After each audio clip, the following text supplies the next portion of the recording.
அனைவருக்கும் வணக்கம். ஓம் நமச்சிவாயா. இன்னைக்கு நம்ம பார்க்க போற ஜாதகம் வந்து செவ்வாய் தோஷம் அப்படின்னு பயங்காட்டப்பட்ட ஜாதகம்.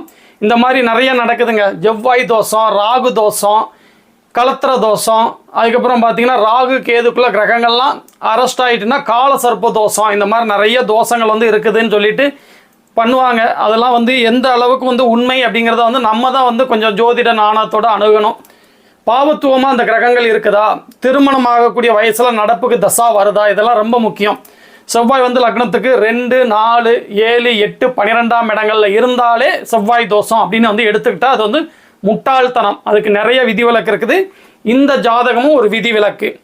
லக்னம் தனுசு லக்னம், லக்னத்திலே வந்து குரு அமர்ந்திருக்கார் ஆட்சியா. 3ஆம் இடத்துல சந்திரன், 4ஆம் இடத்துல கேது சனி, 7ஆம் இடத்துல சுக்கிரன் செவ்வாய், 9ஆம் இடத்துல சூரியன், 10ஆம் இடத்துல வந்து புதன் ராகு. இதுதான் ஜாதக அமைப்பு.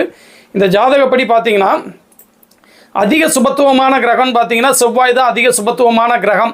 இருந்தாலும் இந்த நபருக்கு வந்து தசாபுத்தி அடிப்படையில் பார்த்தீங்கன்னா படிக்கிற வயசில் ராகு தசை நடந்துக்கிட்டு இருந்திருக்கும்.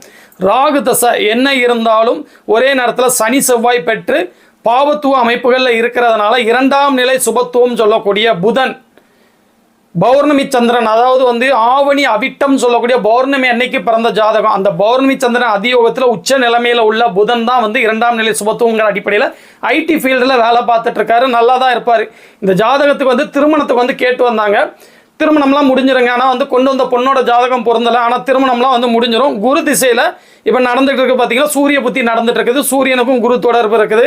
அதுக்கப்புறம் வந்து சந்திரன் செவ்வாய் அப்படின்னு எல்லாருமே வந்து பெரிய நெகட்டிவ் இல்லாமல் இருக்கிறதுனால இந்த ஜாதகப்படி வந்து கண்டிப்பாக திருமண வாழ்க்கைலாம் நல்லா தான் இருக்கும். 7ஆம் இடம்லாம் பார்த்தீங்கன்னா வலுத்திருக்கும். 7ஆம் அதிபதி உச்சமாகி 7ஆம் இடத்துல வந்து குரு சுக்கிரன் மாபெரும் சுபர்கள் லக்னத்தோடையும் 7ஆம் இடத்தோடையும் தொடர்பில் உள்ள ஒரு உயர்தர ஜாதகம். 7ஆம் இடத்துல செவ்வாய் இருக்கிற காரணத்தினால இவங்களுக்கு செவ்வாய் தோஷம் இருக்குதான். இவங்க கொஞ்சம் வசதியான நபர். 9ஆம் இடம்லாம் வலுத்திருக்கு பார்த்தீங்களா. அதனால இவங்கள்ட்ட பணம் பறிக்கிற நோக்கத்துக்காக சொல்லியிருக்காங்க செவ்வாய் தோஷம் இருக்குதுன்னு.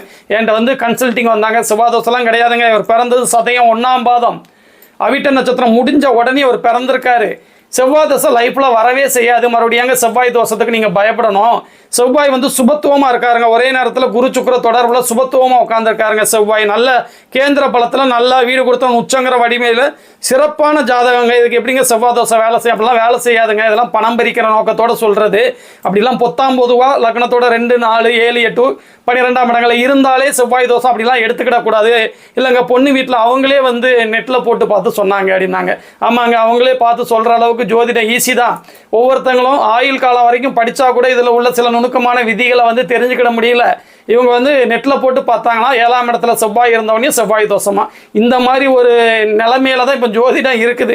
அந்த அடிப்படையில் இந்த ஜாதகத்தை வந்து ரிஜெக்ட் பண்ணாங்கன்னாங்க. ரிஜெக்ட்லாம் பண்ண வேண்டாம், கவலைப்படாதீங்க, நல்லா இருப்பாங்க. குரு திசை தான் நடந்துட்டு இருக்கு. குரு திசையை விட சனி திசை எக்ஸலண்டாக இருக்குங்க. நல்லபடியாக தான் இருக்கும். சனி திசைலாம் நல்லா இருக்கும். இந்த ஜாதகப்படி வந்து கல்யாண யோகம் வந்துடுச்சு. குரு வந்து 1, 5, 9 இந்த இடங்களோட தொடர்பில் இருக்காரு. 7ஆம் வீட்டோடய அவர் தொடர்பில் இருப்பார். அடுத்து சூரிய புத்தி, சந்திர புத்தி, செவ்வாய் புத்தின்னு குருவுடைய தொடர்பில் உள்ள நல்ல சுபத்துவமான புத்திகளாக நடக்கிறதுனால கட்டாயம் திருமணம்லாம் முடிஞ்சிடும். திருமண வாழ்க்கைலாம் நல்லா தான் இருக்கும். ஏன்னா சுக்கிரனும் வளர்த்துருக்காருல, உச்சனோட வீட்டில் தானே உட்காந்துருக்காரு. அதனால திருமண வாழ்க்கைலாம் நல்லா இருக்கும். செவ்வாய் தோஷம்லாம் இதை நீங்கள் எடுத்துக்கிடக்கூடாது. இது தவறான ஒரு இது. செவ்வாய் தோஷம் இல்லை அப்படின்னு சொல்லி நான் அனுப்பி வச்ச ஜாதகம். இதே மாதிரி இன்னொரு நாள் ஒரு நல்ல ஜாதகத்தோட வந்து நான் மீட் பண்ணுறேங்க. ஓம் நமச்சிவாயா.